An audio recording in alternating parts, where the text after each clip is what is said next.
Namaste and good evening, everyone. Namaste, Sraddhalu. Namaste, happy to be with all of you.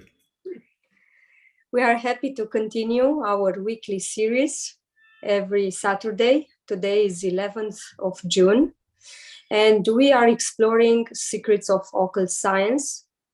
Today we will take up some questions on the technological bridge between the physical and the occult worlds. During our conversations, you may freely ask questions in our chat box on YouTube. We will take up a few questions that we received from Trinetra related with our topic. Trinetra is asking, can a fresh cadaver, not too damaged, be used to host a deity as a medium so that it can function, that is, talk, walk? Very interesting question. It is also very provocative because it opens a whole domain of possibilities that normally we don't think of. The answer opens us to a wider discussion, and I think we will explore the full scope of this as well as the next two questions which build on this. As we've already seen from past discussions, from the subtler grades of consciousness to the most dense gross physical, there is a gap. There's so many layers in between which need to be bridged. So let's say when you're in an exteriorized condition out of body, if you try to seize a physical stone, you won't be able to.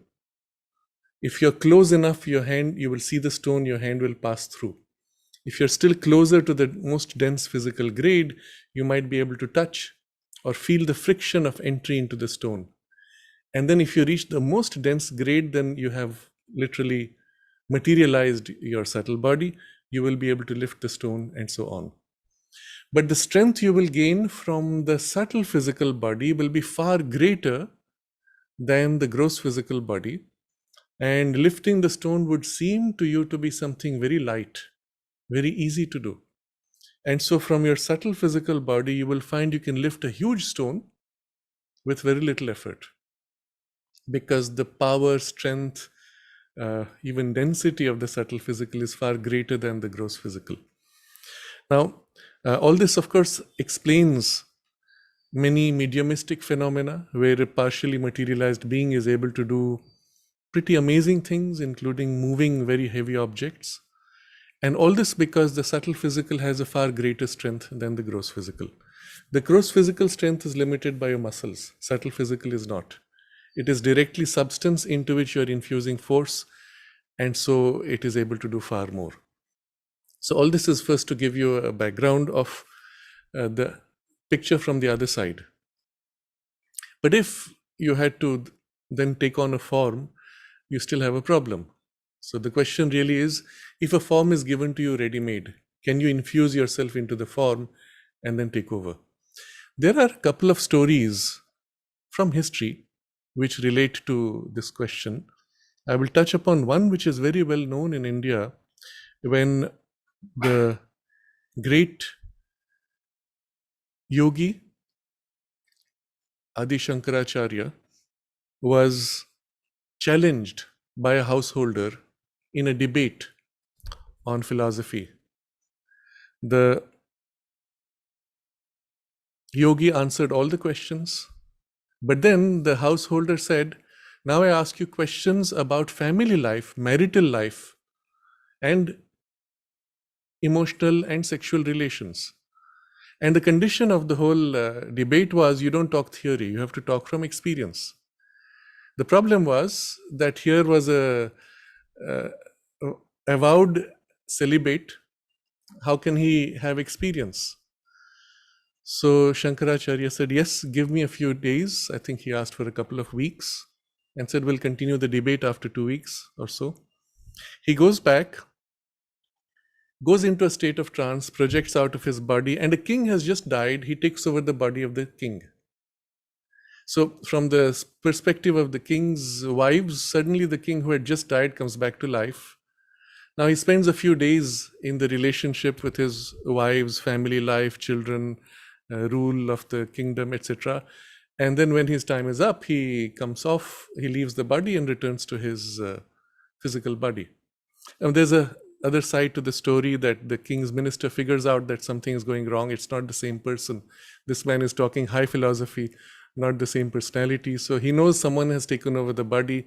He sends out people to try to find this person who has taken the body, and the disciples are trying to protect the body from being destroyed.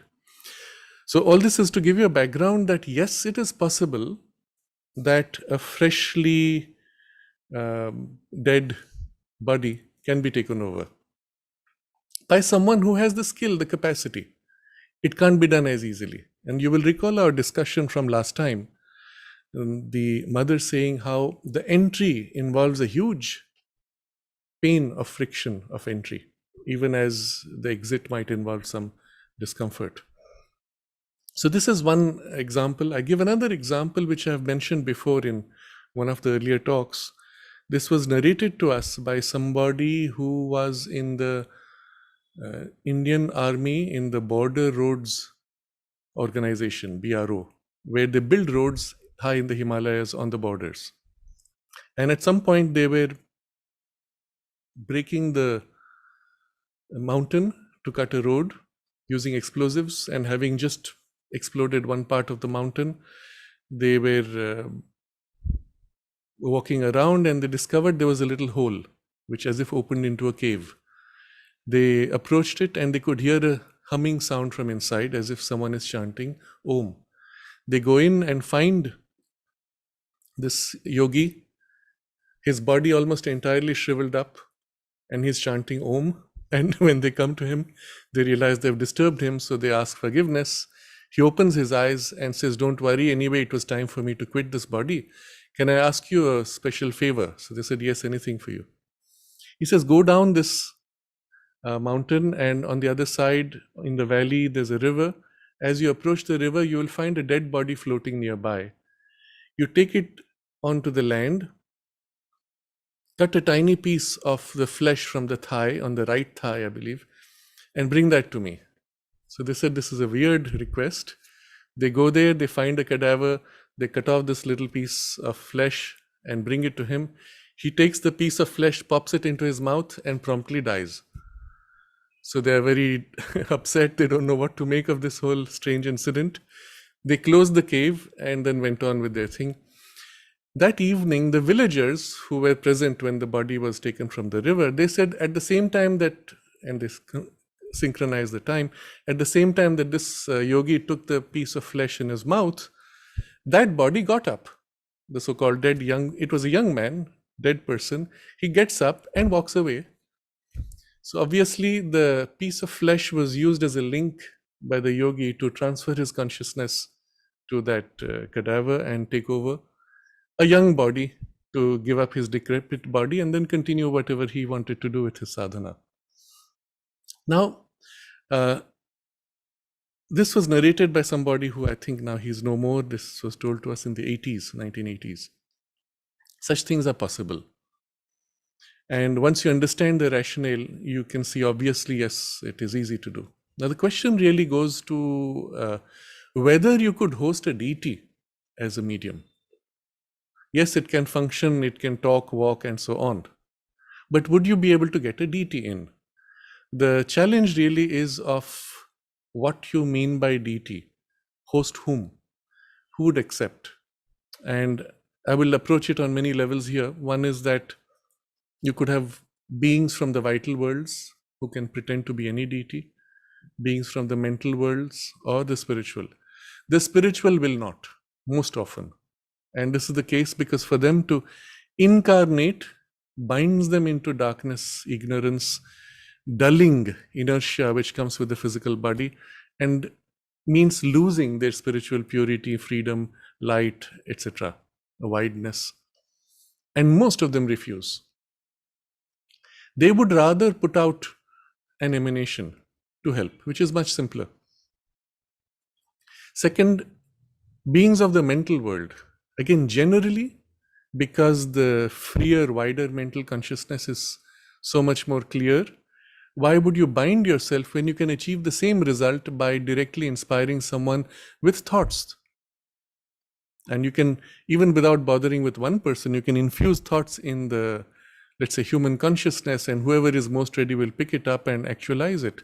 Why would you want to incarnate to do what, finally?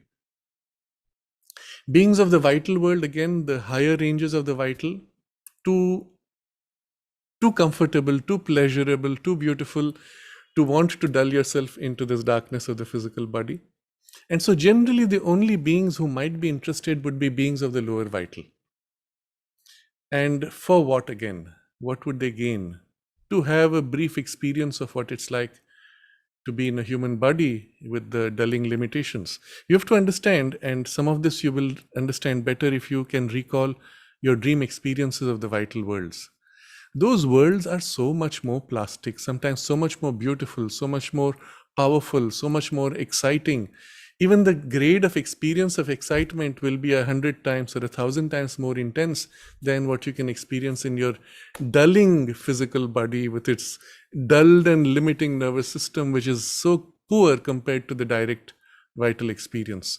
So what would they want in a human experience? Mostly, it's not very interesting. And the lowest of the vital beings might say, okay, let's see what it's like. But even then, they fear being bound. So all this is to say that any of the beings of anything worthwhile would find it easier to make a partial materialization instead of taking on a whole body. It is simpler, less painful, and less binding to the inertia. So yes, while it's possible, no deity would accept, generally speaking. They would rather link with a human being, inspire a human being, lift their consciousness with their inspiration, and act through them, through the inspiration, than by identifying with a cadaver and so on. And yet, that also has happened. It does happen. It's very rare though. And I'll give an incident here, which took place in the ashram. There was an old lady, and she was on the brink of passing on. Mother had been told, and everything was done in preparation. And then suddenly, at some point, instead of passing on, something shifted, and they saw the people, I don't know if there's a family or people who were looking after her, they saw that her personality changed completely.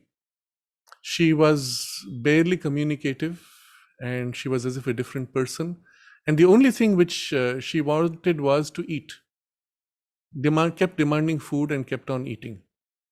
After a few days of this, somebody said, we need to report to the mother. And they reported to her, and mother said, it's very strange. She has passed on many days ago. She came to me many days ago. And this is obviously not her. It is some being which has taken possession of the body. And so mother said, just refuse the foods that she's asking. And after a while, the being found it's no more interesting to have this experience and left the body. So this actually took place, and if it had not taken place here, I would have wondered at some of these possibilities. So all this is to say that in answer to the question, deity, no. Lower vital beings, yes. The point, of course, is the body can be resuscitated if somebody with sufficient life energy chooses to identify and take on such a body. Now here comes the key word which Trinetra has used, fresh cadaver. What does it mean, fresh? How far, for how long, and after how much time can you get in or not? So this discussion gets into also a very interesting area of discussion. You will recall, because we had discussed this just last time, Mother speaks of how she, or the last two times, how when she was in an exteriorized condition up through 12 levels, the link was cut by Theon in his anger, and it took her a very painful effort to reconnect and re-enter the physical body. At that point, she explains how in the physical body, there is the subtle grade which is closest to the physical. I think this is what she refers to as the spirit of the form, which is the layer which needs to remain intact for the resuscitation to take place. If that is damaged, then you cannot come back. Now, I will explain a little bit of these finer gradations of layers and link it to something else that the mother speaks of. She says, the body does not die just like that. And then she quotes, refers to some of the newer medical explorations where they say that there are parts of the body which continue to live for quite a while, sometimes even for days. And mother confirms this. And she says it often takes a few days for the entire thing to break down, during which time there are many parts which continue still. And of these, the most material, physical, and that's the grade which she said needs to remain intact for the body to be resuscitated. But then she said there are finer grades which also are very close to the physical, which also can be there for a while, which take time to die out, so to say. And that's when she made this comment of ideally a body should be kept for many days to allow that whole breakdown to be completed before it is cremated or buried. But in India, she said they rush to cremate quickly because they don't want ghosts. And explaining that it is from these layers that the ghost forms are typically, let's say, projected or released. And so she mentions there how somebody who had passed on was in front of her in the subtle body. Of course, at that point, just having passed on very close to the physical, so in one of the gradations of the subtle physical. And then suddenly she saw the body undergoing a kind of a shiver of discomfort. And she recognized that it was timed with the time that the body was cremated. So because the link had not been completely severed, there was still some registration which was there. And that's when she said it's always better to wait longer until the link is separated. Or to which we can add a different angle. One can consciously sever the link. Now, it could be done by the person who has passed on if he has the skill, or it can be done by somebody else who is there and who has the capacity. And it's not a difficult capacity. If you think of it again as gradations of a continuum of substance, if you are conscious of a certain level of gradation, you can feel, so to say, and what you can feel, you can influence. So you can concentrate as if and release, create a separation once the person has already passed on, create a separation to as if release. And I know of people who have this capacity, who have done it, and there are various ways by which they may do. The idea is to assist in the release, to complete the part which is separating, to finish the separation. I personally had an experience relating to this, which was when Panditji's younger sister passed away. I think this was in 2007. At the time, we had requested Kumudben, who was looking after the mother's room, to send flowers from the mother's room, and she had sent a rose. And I took that to Mitraka, as she was known. Mitra, Akka, meaning Mitra was her name, Akka is sister. I took the rose to her, and I was led to place the rose before her nose as if she was breathing. I had the sense that I could feel her consciousness very much in the physical still. And I placed the rose, and I could feel, I will just describe this without hesitation. You can take it for what it's worth for you.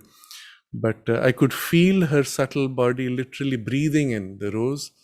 And instantly, as the breath was completed, it was released from the physical. And I felt it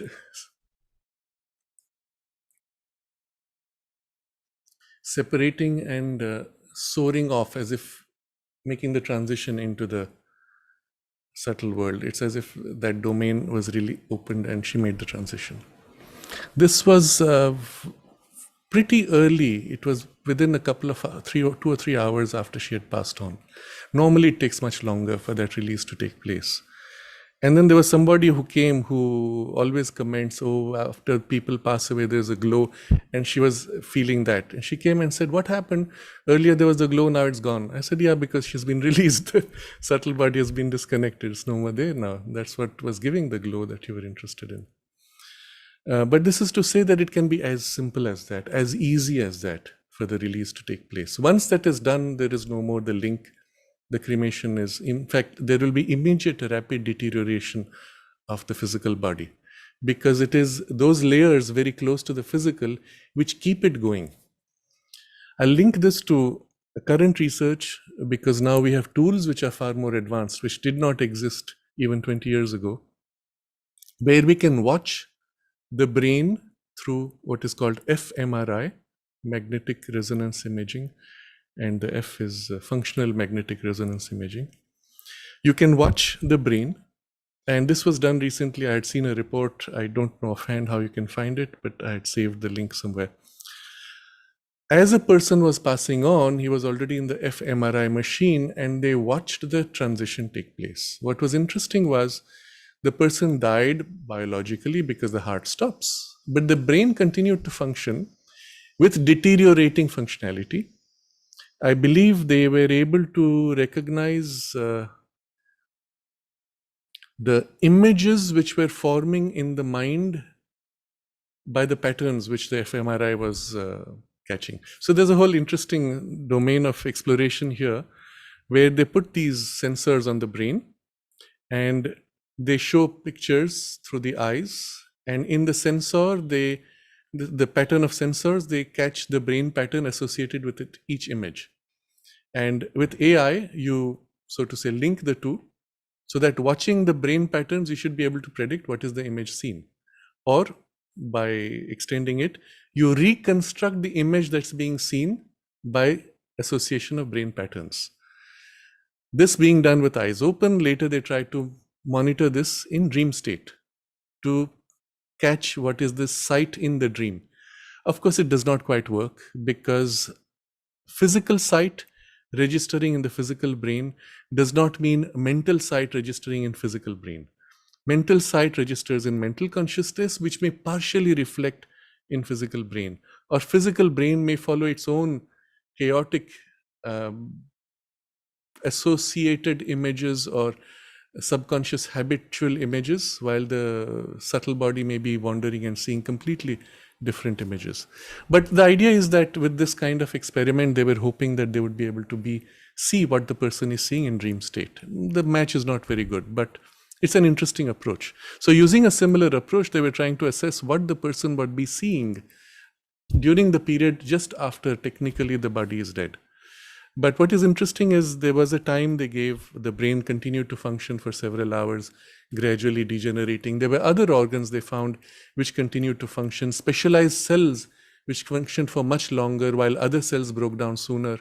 So confirming mother's observation that actually there are gradations, finer, less, more dense and more fine, which have their own pace of breakdown, depending on the separation of those finer gradations of the subtle physical. And all this is to say, once that is completed, or if it is accelerated, the separation, the biology very rapidly declines, because that was the supporting force. The subtle physical bridging to the vital and mental. Now, it is possible for the subtle body to separate almost completely, keeping only this thread, and it is this grade of this densest subtle physical which is holding the physical body intact. During that time, the breathing could slow down, the heart rate could slow down to what is practically 1 beat per minute, and the oxygen supply at that point to the cells is so low that technically biology should not be able to survive. And yet, in laboratory conditions, such people in cataleptic trance are found to be alive. And that shows you that the primary source of energy is not the physical oxygen, but the life force at a very dense grade of substance of the subtle physical. We will call it the subtle physical opening to the vital. And through that, it can absorb the life force. And it is through the link held on that level that the person who is now who is projected out of the body is ensuring the physical body's continuance. So all this gives us a very deep understanding of these finer gradations and their relationship with the physical. So I, so to say, drifted off from the keyword fresh cadaver and understanding what that means and of finer gradations they required. So we can speak of a subtle physical, of course, with many gradations, and a vital physical, which is the vital consciousness plugging into physical, and again, finer gradations. The mental physical, that is the mind consciousness, the mental body leaning to fuse into the gross physical, or the physical body turning to mind, and the two, and the bridge formed on these. And Mother also speaks of this the psychic physical, the influence of the psychic on the physical. That's not very strong in most people, and it is only in those in whom it has been consciously cultivated that this can be actually a strong influence at a physical level. There's a particular grade of, I will say, quality of consciousness or light of consciousness, that as one becomes more familiar with the psychic consciousness, one can actually begin to sense that or perceive that even in a human physical body. Of course, something of that is felt in flowers. And that's why Mother spoke of flowers as representing the vital consciousness in the natural world, particularly in the trees and plants' life. So the part of their physical vital consciousness turning to the psychic and allowing a psychic infusion or a glow of the psychic influence to reflect, to glow out, there's a particular vibration in the flowers which one can feel, one can catch. And then you can, as if, find that correspondence in a person in whom the psychic influence is strong in the physical body. Not everyone may have it. It's only if you've worked on the physical from the psychic influence. It may correspond to certain parts of the physical body, not even all the parts. A lot depends, and there are many possibilities there. There's one example which was given to me by my teacher, MP Pandit. He said that his teacher, Kapali Shastriyar, used to have a bright red patch in the center of the chest, circular. And it was because of the sustained concentration on the psychic presence. And I would assume as a result, the infusion, a strong infusion of the psychic influence in the physical body itself in that part. And so these are interesting observations. They give us an insight into the complexity of these gradations and the way the human body has been organized. Remember, for the body to be capable of what it is, as we all are today, without any effort, we can think, feel, act, speak, etc., or receive a psychic influence within us and feel it. For this biology substance had to go through, I would say, easily 1 billion years of evolution. 1 billion years perhaps simply for matter to be able to become more responsive to life force, prana, which is what you see in plants.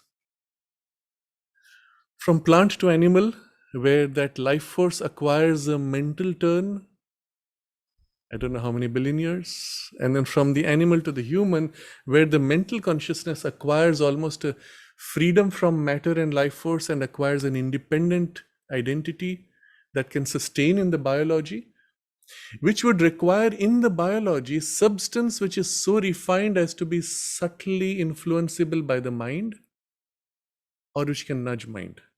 Mind can nudge it, it can nudge mind. And yet it is as if evolved from physical. Think about what that means.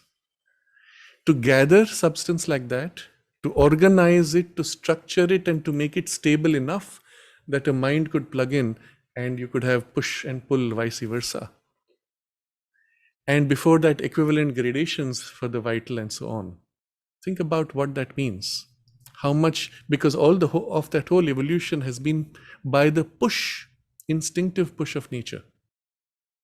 As we have come all the way close to mind, mind itself now can begin to engage with this push and participate and speed up. This is where we are as human beings. And therefore, within a few years, you are able to actually lift this substantiality to a finer grade and open to still finer gradations within limits of what physical substance could take. But potentially, there could be physical substance into which there is enough infusion of a higher light that it becomes responsive to the intuitive consciousness and even the supramental consciousness. And the part of the mind which is open to the supramental and now interfacing with the physical, that part of the mind which is actually in the physical and yet opening to the supramental, that Sri Aurobindo refers to as the mind of light. Very interesting. This mind, although still bound in the physical body, although not yet transformed into a divinized supramental mind, and although the biology itself has not been supramentalized, this mind could act as a link sufficient that you could have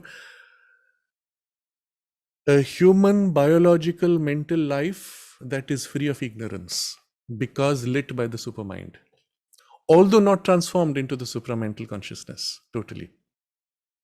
It's a very interesting point. And this is what Sri Aurobindo worked towards in the last few years of his life, built this, what he called the mind of light, infused it, built it within himself. And since the mother was the link point for humanity, he built this when it was ready. At the time when he left his physical body, he transferred this into the mother's consciousness. And the mother says it was literally as if what he had built, he infused into her and through her, because she was plugged into humanity, the imprint of that was gifted to humanity. Mother, of course, continued to work on it, and the development of that is largely recorded in her agenda, but not understood entirely by people. Many people read the agenda as if she's talking of her spiritual experience. No, she's talking of the experience of her physical consciousness opening to the spiritual. And the most material physical. It's not even the general physical, which was already quite subtilized to an extraordinary degree. And the subtle physical was already transformed. So it is in the physical consciousness and its gradations which open to the higher. It is those experiences that she's recording in her agenda. So I think this, I used the question as a starting point to give a very broad picture of these gradations and the nature of, or the role of these different parts.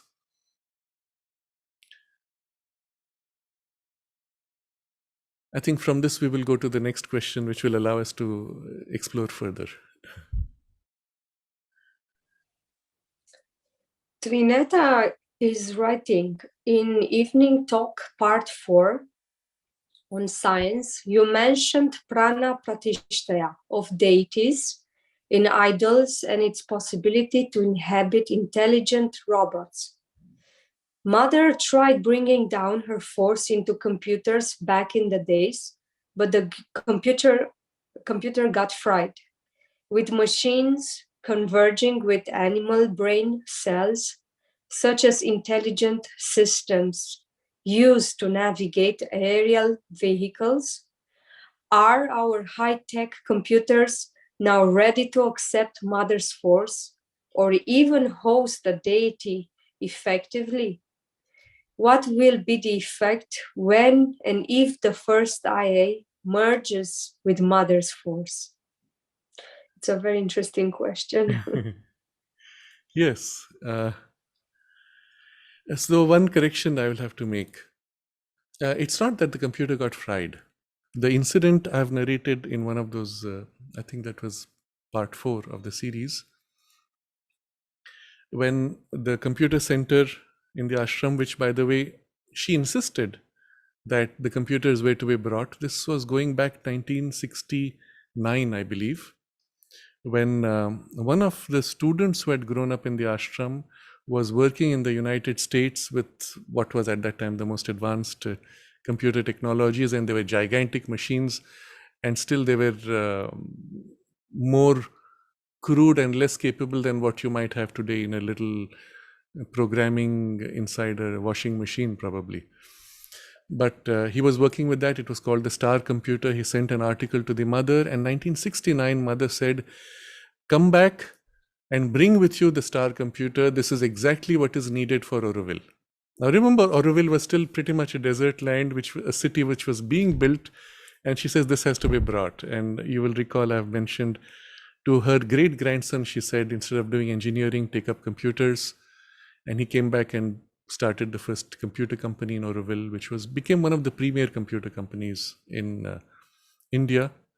I was present at that time as a child, 12 years old. I used to go during my vacations every day and work with the computers there. So I saw their R&D, the technology they were developing, and they made innovations which were new, cutting edge around the world. But all this is to just give you the backdrop of the computer itself. So at that time, I think it was in those early days when they had made some demonstration circuits of logic in the computer center of the ashram. The mother had gone to see one of these exhibitions, and she looked at the person who was in charge, and she said, "It must be very complicated, isn't it?" The lady was very happy to hear that. But what I was told by somebody else was that at that time the thing didn't function too well. So they understood it as a erroneous functioning of a digital circuit. And what mother said later was that she was experimenting to see how it would respond to the higher force. And she was doing this with all kinds of devices and machines. There used to be a machine that was used to press steel. There was a steel, I don't know what is the term used, steel forming machines which were set up. All kinds of industries the mother started in the ashram, which unfortunately in the later years our foolish people sold off. And it is very sad because mother took these as part of the spiritual work. And with that particular steel machine, she said to Udar, I believe, that she brought down the higher force on the machine. And there were experiments she was doing to see how they would respond. So the computer, malfunctioned, you will say, with the action of what she was trying to do. But on the other side, she would have found it responsive to her consciousness. But now, from that point to now, things have moved to a level of subtlety and complexity where we can actually speak of the possibility of a more direct and a more complex influence from a spiritual or even a mental consciousness operating on these machines. So this comes to the larger question of Trinetra. Is it possible to infuse some consciousness or conscious being and host it into biological machine? We're continuing from the first question, which was hosting in a biological machine, and now can you host it into a technological, physical, artificial intelligence computer, not biology? So it's a continuation of that discussion. What would be the effect for an AI machine if consciousness were to be brought into it? Can it be brought in? So I'll again address this question on many levels and will open to a whole complexity of possibilities. I was in a meeting in the United States where there was a researcher who's one of the world's renowned in parapsychology-based research, and there was somebody else who was a renowned medical doctor. And somebody in the audience raised this question of, is it possible to create a device that would be influenced by mind? And the person who was specializing in parapsychological research, because he's so fixed in the material validation, did not think it interesting. The doctor did not think it interesting. And I responded saying, this is one of the most important questions for the future of humanity. Why? Because if you can, the question was, what is the mechanism by which the mind influences matter? I said, it's the most important question because if you can understand the mechanism of this influence, you can build machines which would be influenced by thought or which would be able to conversely influence thought. So understanding this mechanism for me personally has been one of the let's say, longest pursuits of life. And the pursuit started when I was still in teenage. I read a lot of literature, studied a lot of things that's how my interest in occult sciences also went in, and particularly the aspect where it approaches the technology or the science behind what is the mechanism as well as the rationale for these minglings of multiple layers of consciousness. So I will touch upon a few things here, and which will give us an idea of what could be possible links, and then we will find our answer to the question itself. There's a very interesting experiment which dates back to the 1980s, where a physicist who is famous because he has discovered a particle, so that's hardcore physics, is sets out to prove once and for all that parapsychological phenomena are fake. So he designs what is for him the ultimate test. And if this fails, then it proves parapsychology is fake. And he builds a machine where 1,000 ball bearings are distributed evenly in a slot along a slat of metal. And then that is tilted to drop them all simultaneously. As they fall, there are channels cut through which they bounce around and evenly divide through random bouncing around, eventually evenly divide into two buckets. So 1,000 ball bearings should even out to 500, 500 with some statistical variation which is within range of statistical errors. So the machine is run automatically at various fixed hours. You count the number of ball bearings by weighing them very easily. You find them pretty much equal most of the time, with some small variations, which is accepted statistically. Then he calls somebody who claims to have what they call psychic powers, makes the fellow sit in front and says, now concentrate to have more ball bearings go into the right bucket or more on the left, and then push the lever to start the fall. So the idea is you have an intense concentration. When you're ready, you push the lever and the thing is done within a few seconds. So you don't have to hold concentration for too long. What was fascinating was he found that these people who were concentrating could make a tilt on demand to the right bucket or left bucket, and a substantial tilt of, I think, 5, 10, 15%. But these are all statistically impossible. And repeatedly. Now, here was a scientist who came to prove that this is impossible and ends up proving not only it's possible, but then he extends the experiment and catches people at random from the street and says, come and do this experiment. And he found every human being had the ability to sway, some more, some less. He ended up proving that parapsychological phenomena are valid. Now, I don't know why this experiment has not been done more often or replicated by others, but since it came from somebody who was so well known and so rigorous in the implementation, it is dramatic. Now, this gives you one clue. Had you put 2 balls or 10 balls, drop them, and have tried to influence, would be difficult. Difficult because to move a heavy ball is difficult. Okay, you put 10 small balls. You might get some result, but again limited. Why? Because to be able to measure a 10% variation out of 10 balls, you have to actually move one ball substantially. But with 1,000 ball bearings, you can move all of them minutely. And the end result is amplified 1,000-fold. And therefore allows you to have a valid, dramatic result. So here is your key. Your mind as it is not able to move a physical object. I can't, for example, take a piece of paper and push it. Or with a subtle physical, you have to densify enough to be able to make it move a little bit. And that people can do. But again, it requires a special effort. Not everyone gets to do it immediately.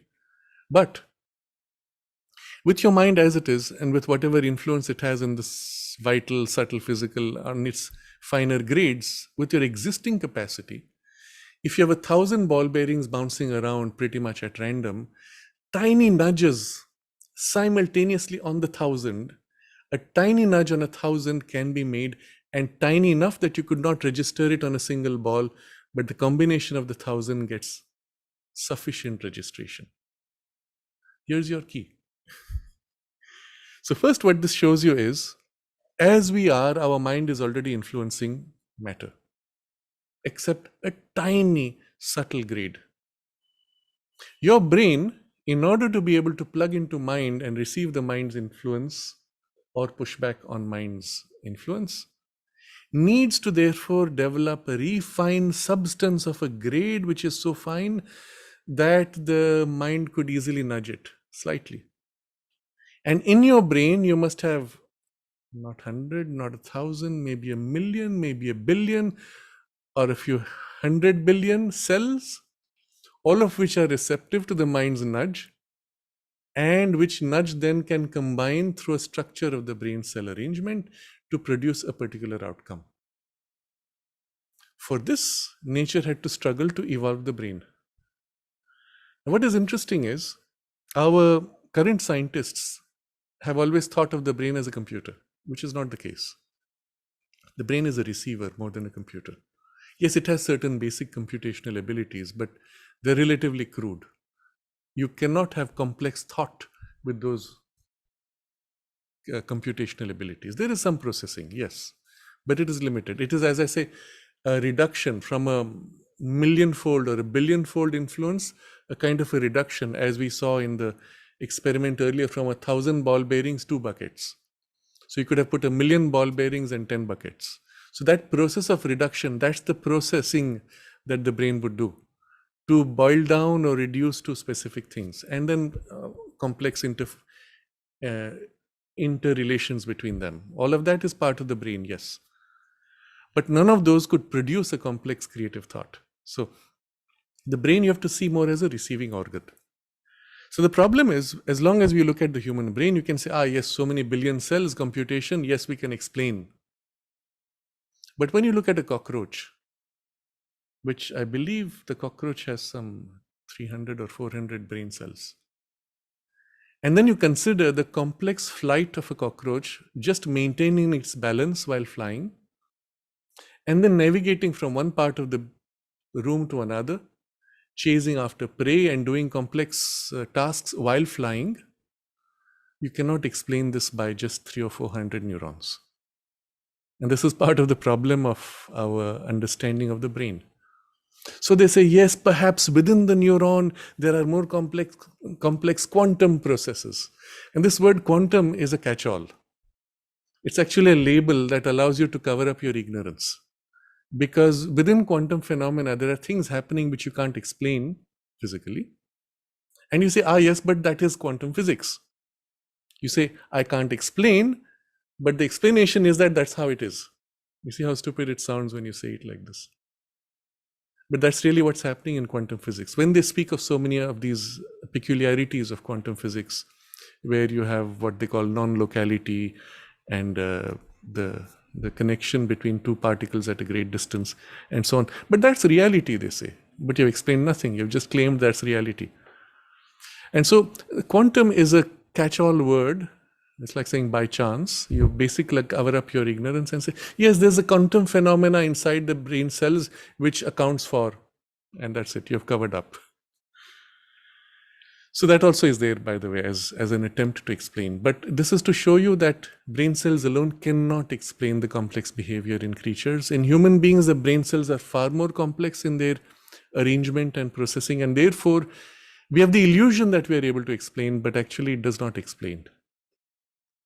So here we get another hint.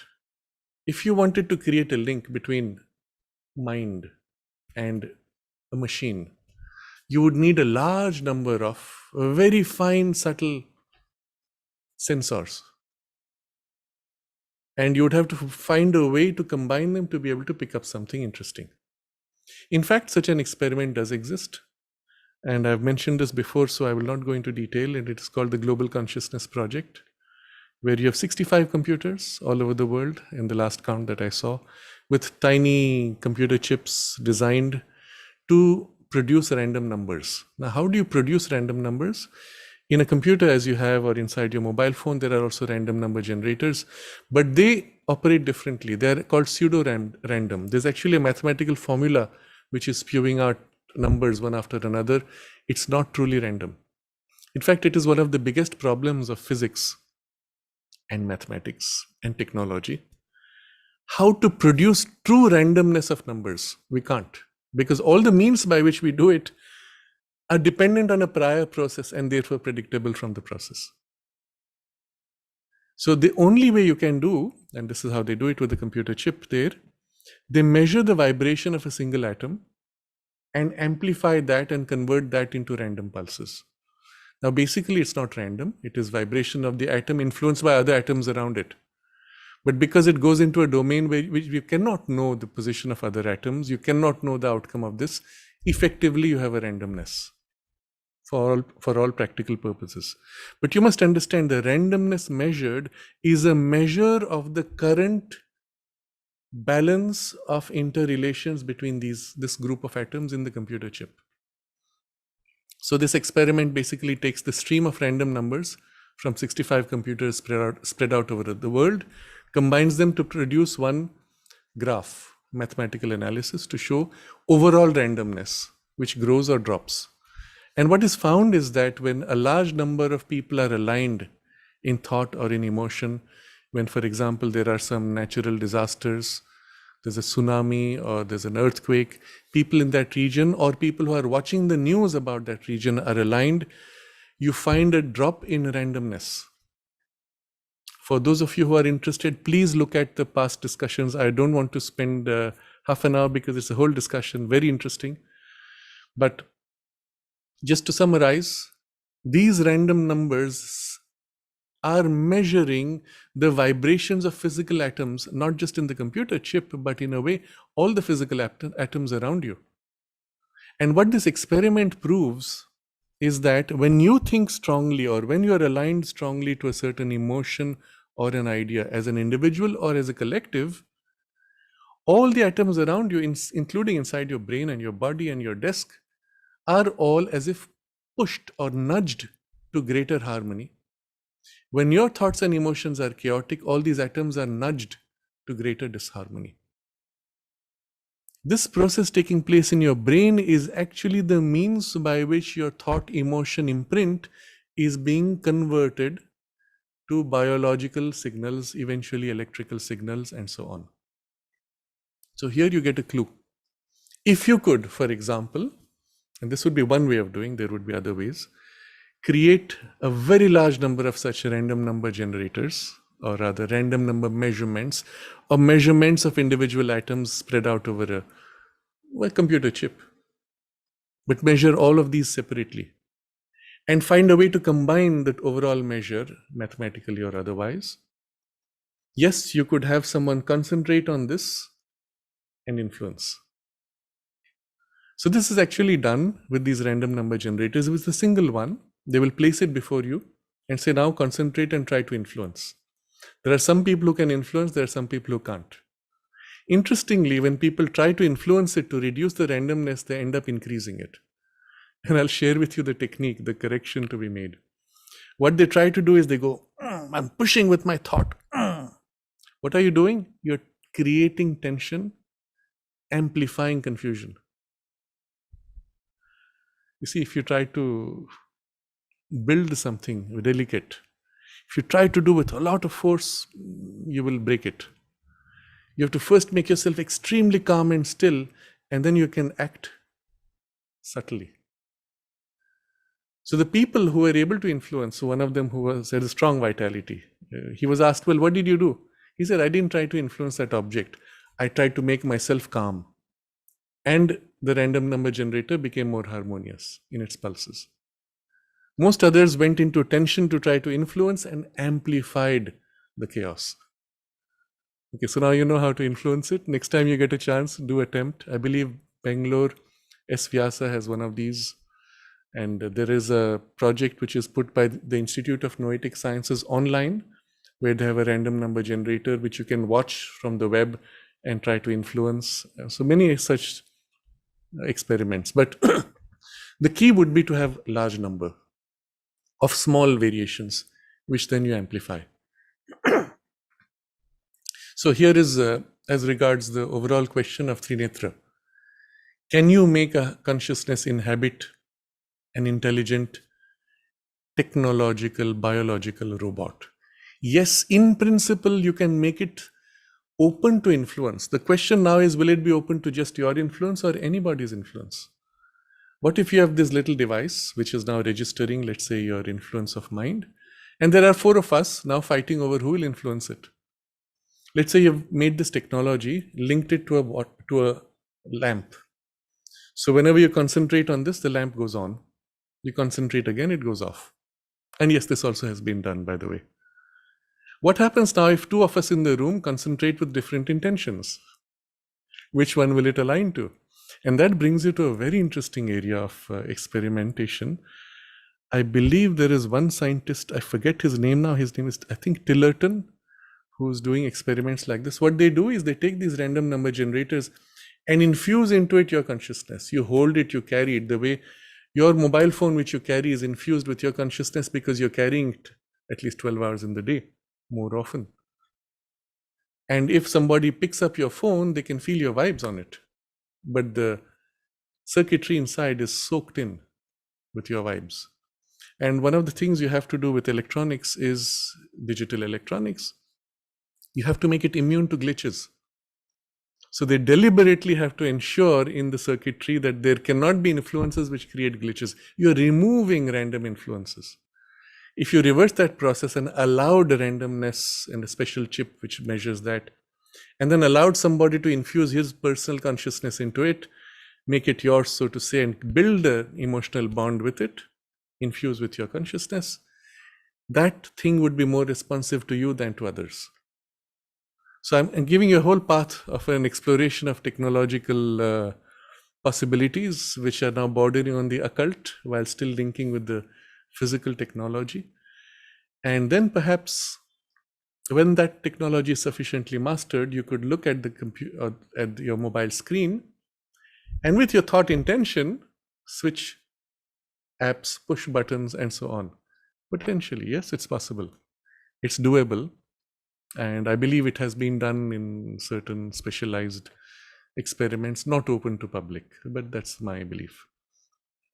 Sri Aurobindo, in fact, refers to something of the trend of technology moving in such a direction. So I will read from where else but the Life Divine, which is one of the most exceptional texts, as is most of Sri Aurobindo's writings, but it is one of the most exceptional because he's actually presenting to you the whole framework of the cosmos, the complex interplay, the whole rationale of evolution, and thereby even the means.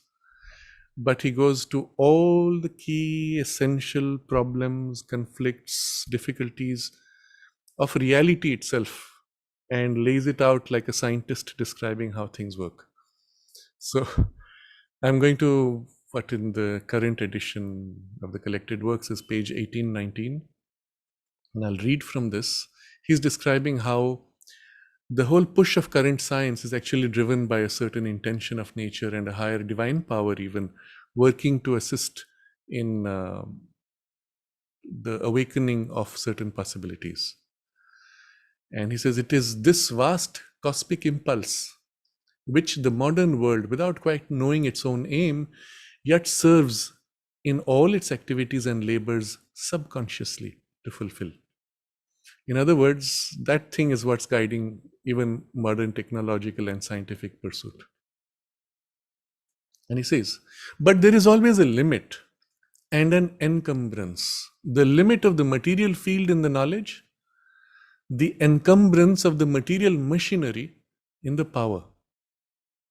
So in the material field, your knowledge reaches limit, and in the material machinery, the power has certain limitations in its action.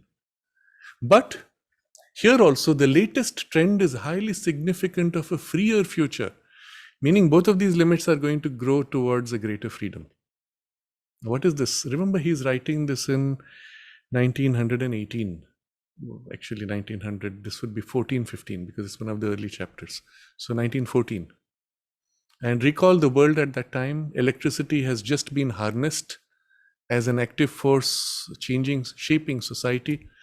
Motors, electric cars, and gigantic machines dams, all these things are suddenly coming in, and human life has had the burden of struggle removed. In the middle of the night, you can light it up like daytime, and the entire city is being lit up. And it's being done how? Earlier, they would bring oil, pour into these little lamps every day. You had someone going in, pouring oil every day, lighting the lamps. Nothing. You flick a button, and the entire city is lit up. From what? From a waterfall which is 1,000 miles away. And electricity brought over wires. What moved? Nothing moved. Where earlier you would carry oil, you would have horses pulling, pushing, nothing moving. What's moving? The water is falling there, and here I have light. Isn't it miraculous? You have to actually go into the mindset of that period. It was such a shock for humanity. Wow, science can do this, science can do anything. That was the mood. And Sri Aurobindo is pointing to this and says this is just the beginning. Here also, the latest trend is highly significant of a freer future. As the outpost of scientific knowledge come more and more to be set on the borders that divide the material from the immaterial, so also the highest achievements of practical science are those which tend to simplify and reduce to the vanishing point the machinery by which the greatest effects are produced. He gives an example. Wireless telegraphy is nature's exterior sign and pretext for a new orientation. The sensible physical means for the immediate transmission of the physical force is removed. It is only preserved at the points of impulsion and reception. So here you push physically, there it pushes physically, in between there is no physical force, no physical movement. It's all been pushed to vanishing point. Wireless telegraphy.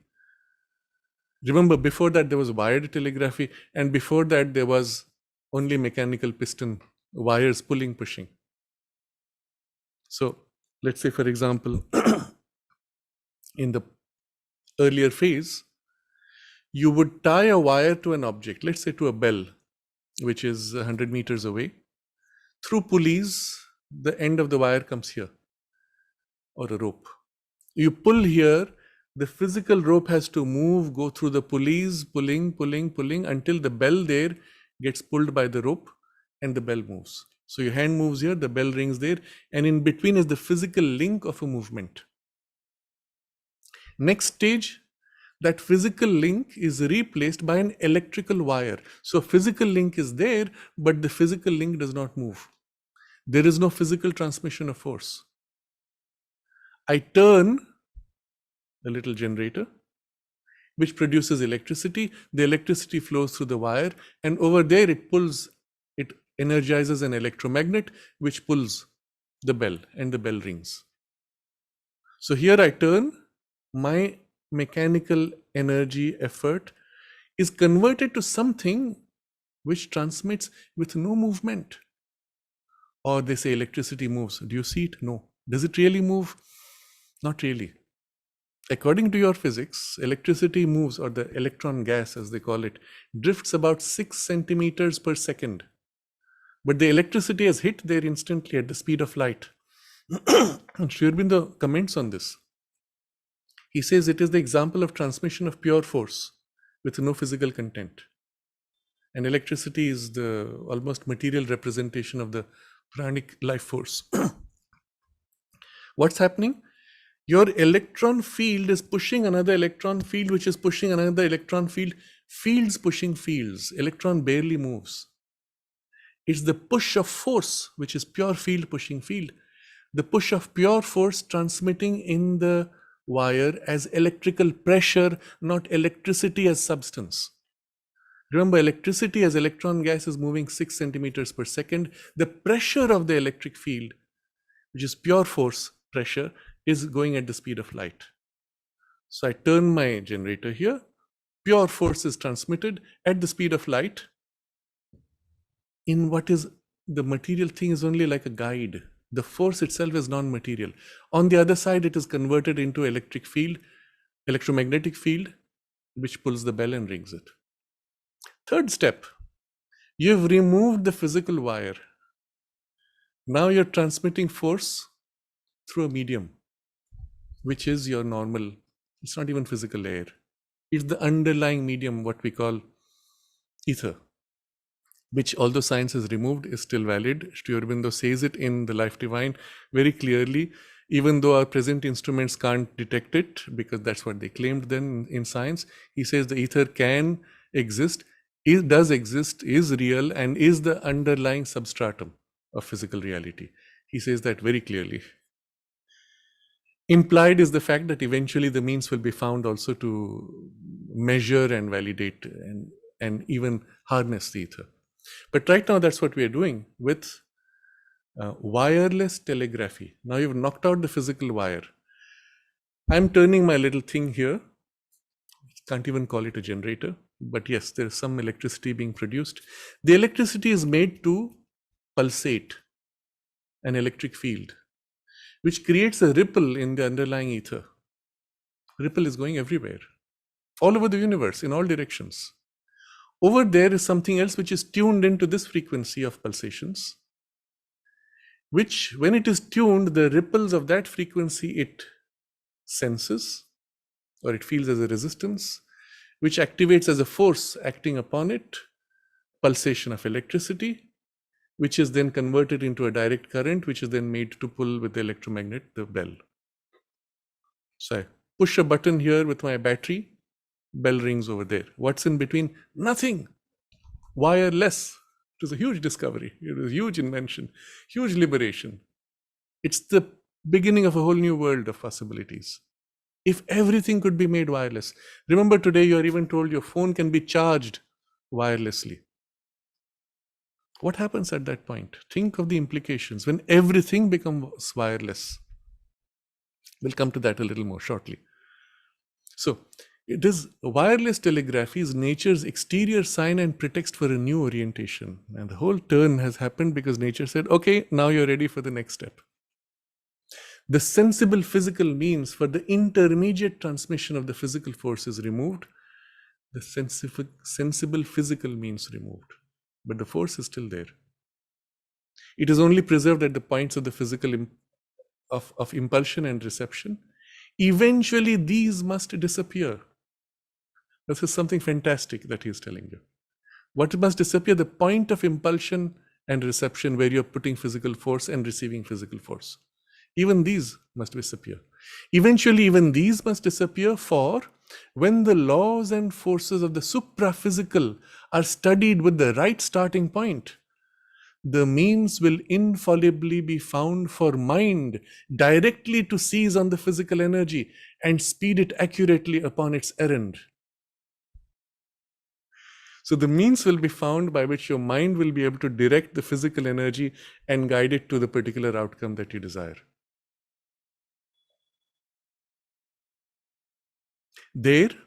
Once we bring ourselves to recognize it, lie the gates that open upon the enormous vistas of the future. So he's writing in 1914, he says, this is just the beginning, it's opening a certain possibility. This is the form that possibility will be taking. Once you get through this, you will be able to do so much more. Enormous vistas of the future. That means your mind can directly direct physical energy to specific outcomes.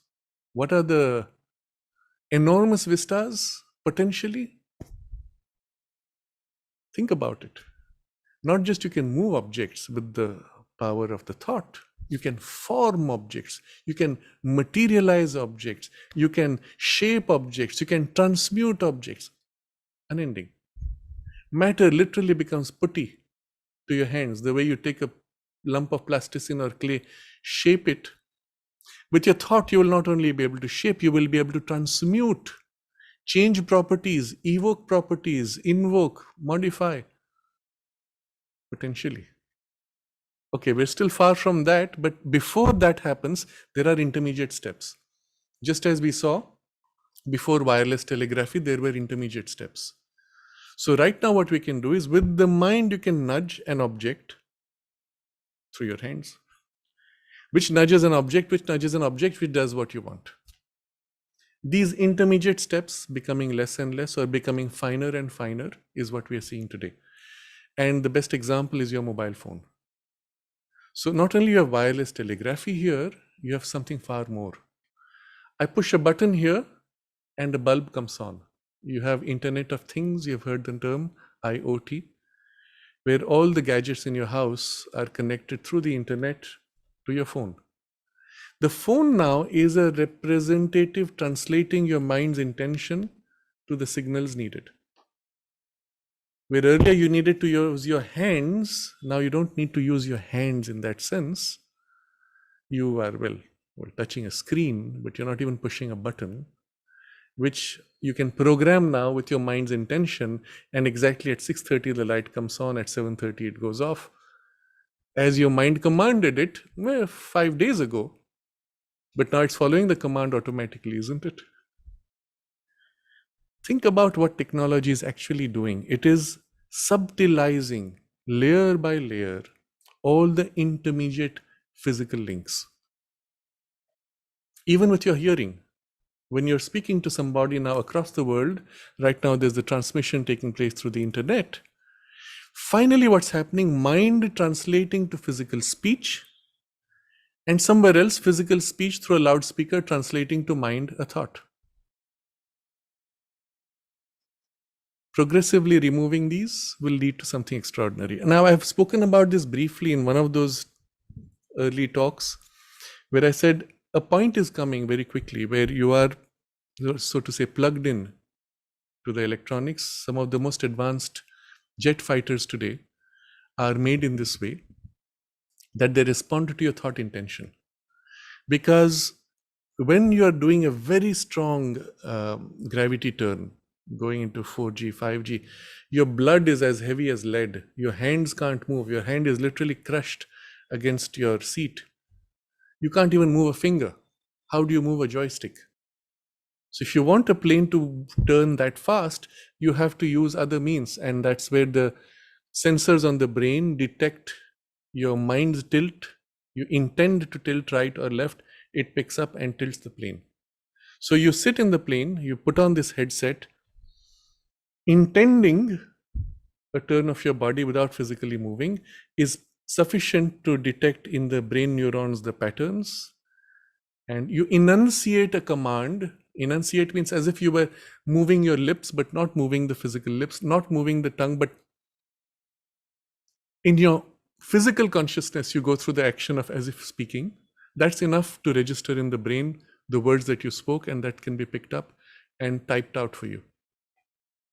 So there's a point where your mind will have to be trained to hold its focus. You can't be flying your jet and then daydreaming about doing a somersault. It will put the plane into a very strange behavior. So you need to control your mind to be able to control the electronics that are connected to it. There's a whole new technology which is being opened by Elon Musk, who is making this possible with a project he calls Neuralink, where a chip would be, so to say, plugged into your brain to receive the brain signals, detect sufficiently, and to translate that into electronic signals that would then be put on your mobile phone or other computers. So in that case, with no physical link, in your mind, you would enunciate the words, and the chip would detect enough signals to be able to convert into the words to be typed out, and so on. Of course, people fear that the reverse would happen, that the chip would control your brain. No, it doesn't work. It's been tried. There have been too many attempts made to try to control brain behavior. The brain is so much more complex. The moment there's a push made on it, the brain reorganizes itself. The mind senses, what's this? And the mind reorganizes the brain working and bypasses that push. If you fix a chip there, the brain will quickly disengage and not allow its influence to act on you, even if you tried. On the other hand, the chip would, if it registers the brain signals, would be an output, not an input. You could, of course, train the chip also to transmit data, images, for example. This also has been done by plugging chips into your the part of the brain that is involved with physical vision. And those who are physically blind, you can stimulate certain spots. The brain quickly organizes the points where the chip stimulates to create a proper picture. And you can project directly into the brain a kind of a crude image in the part of the brain that's associated with images. Now, all of this is again an intermediate transition. Why does the chip need to touch your brain? If the sensor could detect at a distance, you don't need to touch. But for you to master your technology through such means, you would have to master your own thoughts, or at least have reasonable control. So in a sense, technology is forcing your mind also to grow, even as your mind uses the technology, as it moves towards these possibilities. Remember, the physical point of impulsion and reception has to thin out, must disappear. And now comes a very important phrasing Sri Aurobindo uses. When the laws and forces of the supraphysical are studied with the right starting point, the means will be found for this, for mind to seize upon physical energy. What is this right starting point? And in very simply put, we are on the wrong starting point by thinking of mind as product of brain. A right starting point would be recognize mind in itself as the creator of matter. So that, to put it very simply, but a lot of what we have discussed would be the natural implications of that right starting point. And then from there, you could go much further. Some of the things we've discussed about the way the mind can influence matter. As I said, all of us can influence matter, tiny bits. Once you've understood that, you can build your 1,000 ball bearings or million electrical sensors on a single chip, and therefore receive a mind impulse and so on. Even that could eventually bypass with the mind directly influencing and so on. I will just complete this text which we are reading from Sri Aurobindo. The next paragraph, he says, "Yet, even if we had full knowledge and control of the worlds immediately above matter," he's speaking of the subtle physical, "the last knot of our bondage is at that point where the external draws into oneness with the internal." So I have an intention, I want to objectivize it. That's the external, this is the internal. That bridging point. That's where he says that would be the last knot of our bondage. The machinery of ego itself becomes subtilized to the vanishing point, and the law of our action is at last unity, embracing and possessing multiplicity, and no longer as now multiplicity struggling towards some figure of unity. There is the central throne of cosmic knowledge looking out on her widest dominion. So very interesting, discussing a technological evolution, he is actually connecting it to the spiritual evolution, because this link between I and other, the knot of ego itself at some point has to reach vanishing point where I and other is experienced in a continuum in the spiritual oneness, and the unity embraces and possesses therefore the multiplicity. That would be the mastery. Now I found this text by remembering the keyword wire. So it was page 18. But then I said, where else does he use the word wire? I found one more place in the Life Divine, and that's very interesting and very suggestive. So I will read from that. It's not directly of this, but it relates to the larger part of our discussion. There he's speaking of the soul's emergence in nature. This is page 928. And the psychic personality. If that emergence is as yet small and defective, the psychic personality also will be stunted or feeble.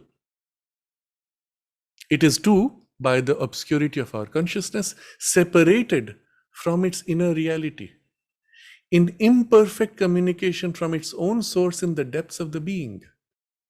So the psychic personality which is forming is limited, stunted, unable to draw directly from the psychic origin within us. For the road from inside to the personality forming, for the road is as yet ill-built, easily obstructed, the wires often cut or crowded with communications of another kind and proceeding from another origin. Its power to impress what it receives upon the outer instruments is also imperfect. In its penury, it has for most things to rely on these instruments, and it forms its push to expression and action on their data, and not solely on the unerring perception of the psychic entity. In these conditions, it cannot prevent the true psychic light from being diminished or distorted in the mind into a mere idea or opinion, and similarly for the psychic feeling and the psychic will, all these being limited and distorted. So I don't read more. But you see here exactly the same analogy. And the psychic being as if the true person, trying to put out its influence, the road is not built, or easily it is obstructed. Wires are often cut or crowded with communications of another kind. That is, we have certain links, but they're full of so much other clutter of thoughts, emotions, preconceptions, desires, and all kinds of suggestions from everywhere. So the psychic suggestion is lost in that, crowded out or blocked, cut off completely. And the analogy with what we have just discussed with the way the communication works will be interesting for you to think about. So I set aside now this passage from the Life Divine. Recognize that the technology itself is subtilizing, helping us more and more to link consciousness with consciousness. And even where it acts on matter, to link directly consciousness to the material outcome. Implications for technology. I have given one example of how these subtle nudges of mind could be caught by random number generators. But in principle, you could have many other approaches simultaneously. So you can, for example, nudge a physical object like ball bearings. You can nudge electric fields, which should be more sensitive. You can nudge the life energy which modifies the electric field. That would be even more sensitive, more close, better integrated with your consciousness, and so on. The geometry of the sensors also might be relevant as long as you're in the domain of form. A helmet would specifically surround your head, therefore tune into you. But when you move to these finer grades of life force, nudging electric field, nudging electricity, then it need not be bound to geometry, because now life force is outside domain of form. It could be far away from you and still receive your impulsion. In the 1950s, already a lot of these experiments had started on a secret level. I believe in the 60s, many attempts were made to use occultism to try to influence and for military objectives, of course. There was at that time an experiment which was done. I don't know now which year it was, perhaps in the 60s or 70s. One of the problems for military communication was that when a submarine goes deep underwater, you cannot receive electromagnetic waves. Now that is done by putting very long wave electromagnetic waves, which do tend to go through water, but very slow in communication. So one of the experiments that they did, they wanted to see whether thought can transmit. And then can we make the thought transmission reliable? So they tried to organize, this was at that time, the first astronauts the Russians had put in space were asked to make telepathic contact with certain subjects, and they had mediums or sensitive people trying to catch the thoughts he was projecting, and they found it successful. So that was one interesting. The other part was, how do you transmit to a submarine? Thoughts they attempted, but not so reliably. One of the things they did, it's not a nice experiment, but it proves the way the thing works. They took a rabbit, separated its mother, a newborn rabbit, from its mother, took the newborn rabbit in the submarine and went deep underwater. And at a particular given time, they killed the rabbit. And immediately on the mother, there was a response in her nervous system. So you had an almost physical life force link between them, and she sensed this link, physically registering. So of course, these are, well, one of the early crude experiments. Similar experiments were made by one, I believe it was William Baxter or some Baxter. In the late 60s, he was experimenting with plants and approached to cut a leaf, and the leaf was connected to a sensor of the resistance on the leaf, lie detector as you would call it in crude terms. But as he approached to cut it, the plant gave off a very strong response.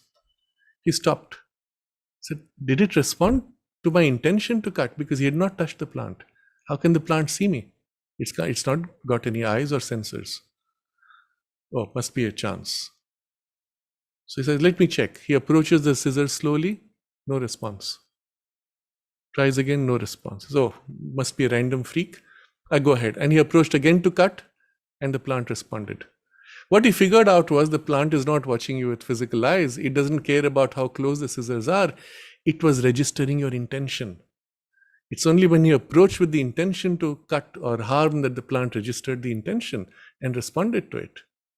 And so around this, he developed a whole series of experiments, and he bonded with that particular plant, then went out, did all kinds of activities, calm, soothing activities, then going on one of these circus rides, which gets his heart pumping, various kinds of activities, and noted in detail in his diary notes.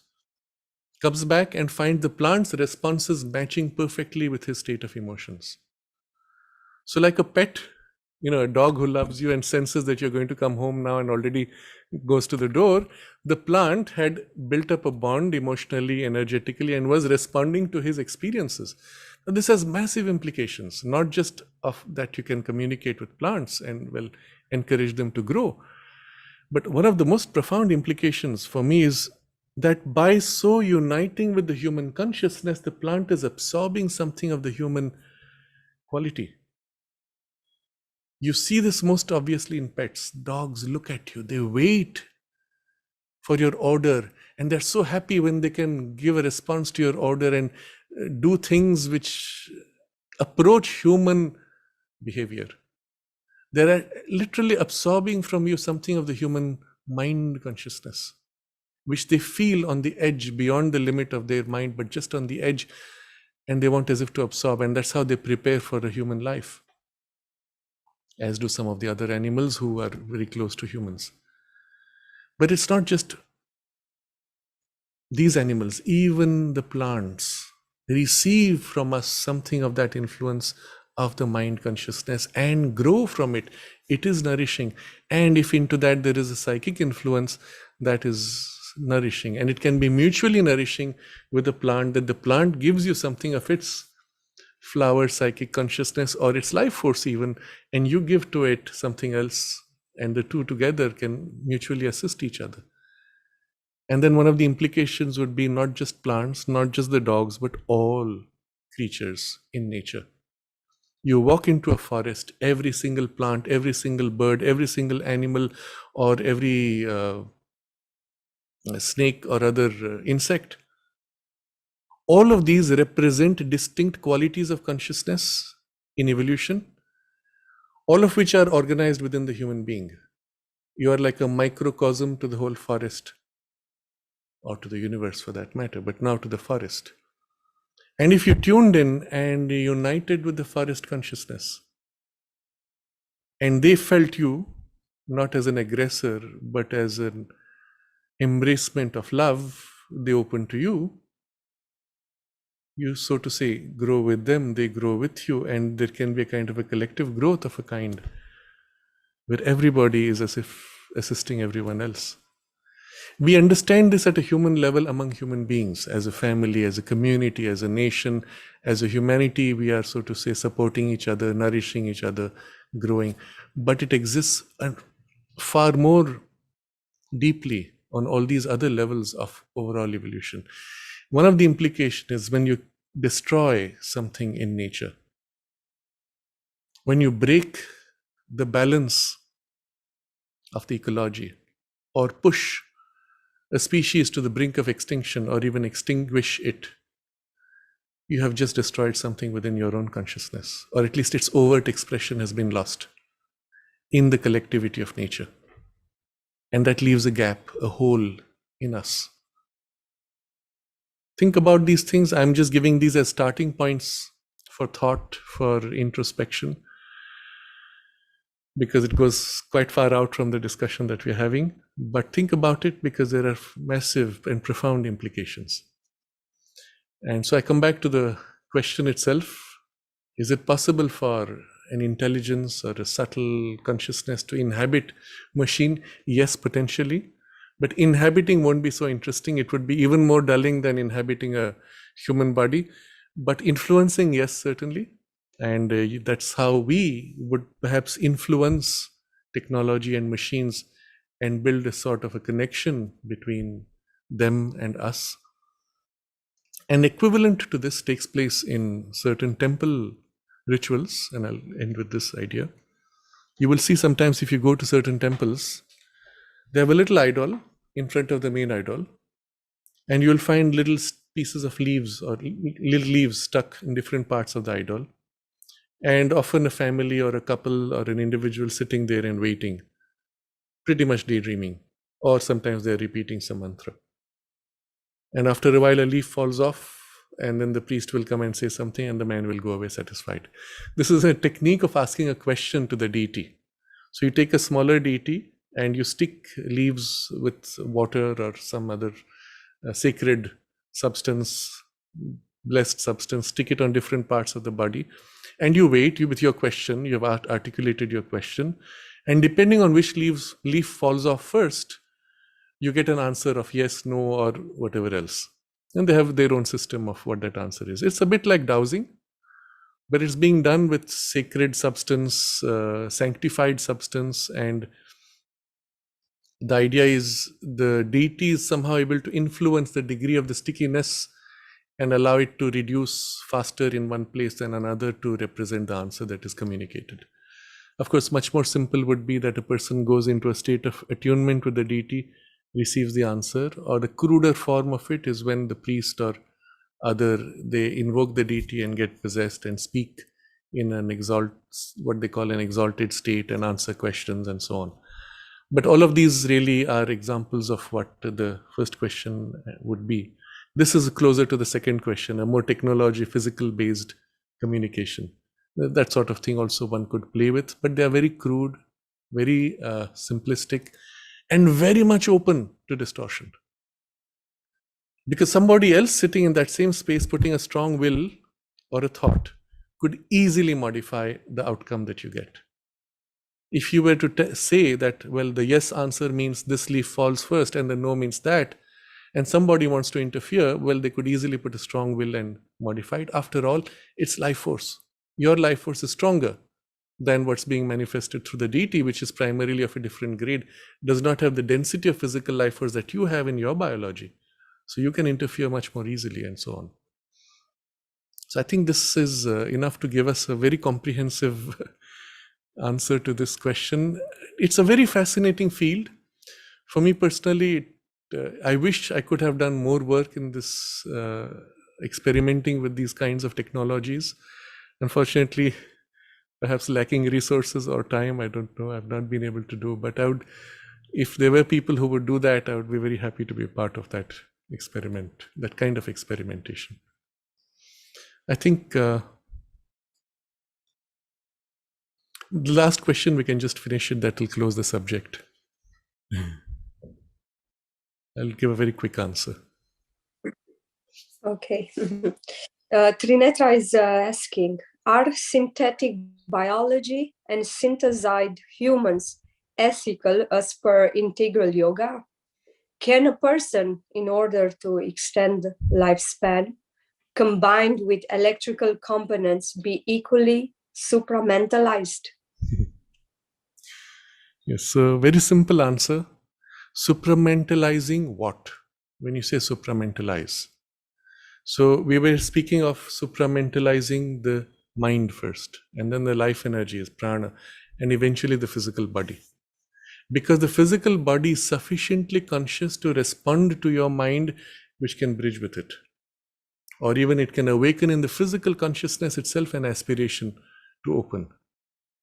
But if you had a prosthetic finger, let's say, or prosthetic hand or arm, does not have that consciousness. And so that cannot be supramentalized. It is only substance which is willingly opening to a consciousness consciously that could open to supramental consciousness, first mental and then supramental consciousness, to receive its influence and be modified by it. Therefore, you can conceive of prosthetic limbs. Those would not immediately have any spiritual value. What you could do is infuse into it a certain element of your life energy, as already your mobile phone exists as an extension of your consciousness in a physical substance, but only infused with your life energy, not even much with your mind, except indirectly and representationally through the way you program it. But otherwise, it has no particular value. And so there's no question of ethics here. As far as the integral yoga is concerned, if you need a prosthetic limb, well, you add it, use it. But there's not much you can do in terms of consciousness with this. Of course, once the technology is developed to regenerate a limb, then it would be a biologically conscious limb and you could do a lot with it. Can you extend lifespan in these ways with electrical components? Yes, you can to some extent, I suppose. But there's a point where life force meets resistance in physical limb because it cannot infuse into it, and it creates an imbalance in the flow of life energies generally. And so while you could extend your convenience physically, in terms of consciousness, what would change?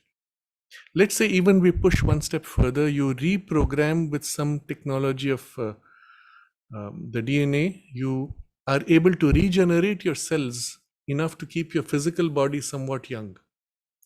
After a point, your mind will age, your life force will age, the personality becomes rigid, as happens in time for all of us. And there will be a point where you will yourself feel your personality too suffocating. Although your body is strong and young, you are fed up with this personality which is unable to change because it has become rigid. And how do you plastify it? You can't with technology. So there may come a point where the soul says, okay, I've had my 200 years, this personality is now too rigid. I need a completely different kind of experience of personality. And since I can't shape this, I switch. But instead, if you could make your personality plastic and start now, it's never too late. If you've already started, it's good, but push the boundaries now, make it more plastic. Then it will reflect in the biological working and make your body also more plastic and its life force more youthful, and actually lead to extension of lifespan, or at least extension of quality of life in the lifespan. So yes, if you have external means, do use them, but the real worth from an evolutionary point of view would be to make your consciousness more plastic, and thence if you can amplify the plasticity of your instruments of consciousness, wonderful. And that would be the direction in which we would want to go in our evolution. I think with this, we will close our discussion. All three questions are very important, very provocative, with lots of implications. And I've only just touched the beginning. So think about these things. Don't just accept what I have said. Rather take the pointer and see what are the further implications. I won't have time to see the questions which have been put in the chat box, but there were some very important ones which I will take up perhaps another time. For now, let's just keep this in mind, that your physical body is the product of billions of years of evolution of matter awakening to life, manifesting mind, and now yearning to spirit. And in the human body as it is presently evolved in all of us, we are able to touch and open to spirit. It's a huge achievement in evolution, because now we can open to the action of the spiritual, and it coming down can hasten what nature took billions of years to build, and rapidly within a few years transform top down all our levels of consciousness into its higher terms. This is the potential which we have because of the effort made so far. It's the reason why this evolution brought us to where we are. And from above, from the divine consciousness, it's the reason why the universe was created. And we are at that point where we are able to fulfill the purpose for which the universe is born. And this is the life where you have the awareness of this and the capacity for it. The question now will remain, how much time will you give to it? How much effort will you give? And considering the human lifespan that we have, consider how many years you have spent and how many years remain, and what should be your priorities now. And choose. When you make the choice, you have the help. Because spirit is waiting for this awakening. and for this individual's awakening that says, here, I'm ready, I want to participate. And so from above, all the help is waiting, and all the power, as we saw in the passage we read in the Life Divine, all the limitations that may be here can be overcome by the action of that higher power. And we are here just at that point of the contact. How much time, effort do we give? How much importance do we give to this and the possibility that it offers us? Think about it, dwell on it, make a choice, and receive the help, and leap forward to the future that is waiting.